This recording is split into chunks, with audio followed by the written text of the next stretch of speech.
Iran says the Stena Impero and its multinational crew, which does not include any Britons, is now being held at the port of Bandar Abbas. The authorities there say the tanker is being investigated following an accident involving a fishing boat. The ship's owners have not confirmed this and say no rules were broken. The Stena Impero was making its way through the narrow Strait of Hormuz in international waters when it was intercepted by a helicopter and several small boats. It made a sharp turn north towards Iran, its last reported position a few miles southwest of the Iranian island of Larak. We will respond in a way that is considered but robust, and we are absolutely clear that if this situation is not resolved quickly, there will be serious consequences. A second tanker, the Mesdar, was also detained, but only briefly. It's now making its way towards a port in Saudi Arabia, but concerns over the safety of shipping are rising. I don't think the raising of tensions further is in anybody's interest. There will be no winners if that's the case. So we call for caution, we call for de-escalation so that we can restore some sort of confidence and security in the busy waters in the region so that ships and seafarers can carry on doing their business supporting global trade.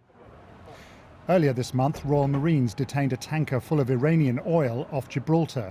The Grace 1 was accused of smuggling oil to Syria in breach of EU sanctions. Iran called it an act of piracy and threatened to respond in kind. The tanker is still being held. I think they want their tanker and their crude oil out of Gibraltar because it's worth a great deal of money. They want to establish the position firmly that the United Kingdom is not seeking to enforce US sanctions.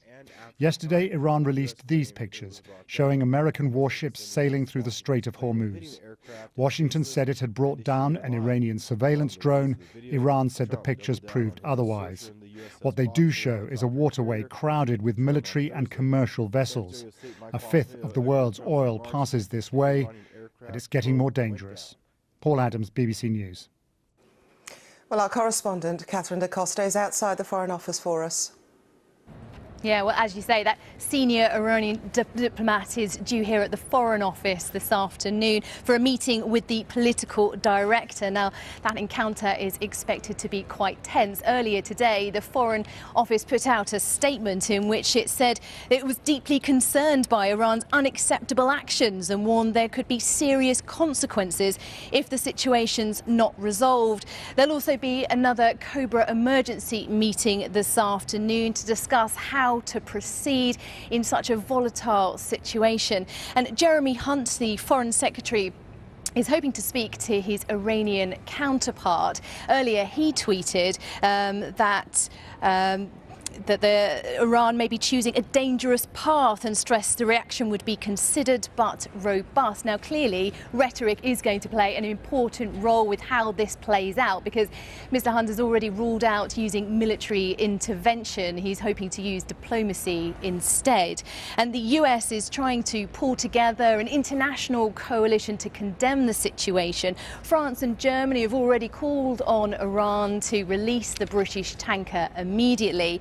Meanwhile, the British ships have been warned to avoid the area, but the threat to UK shipping in Iranian waters in the Gulf remains critical.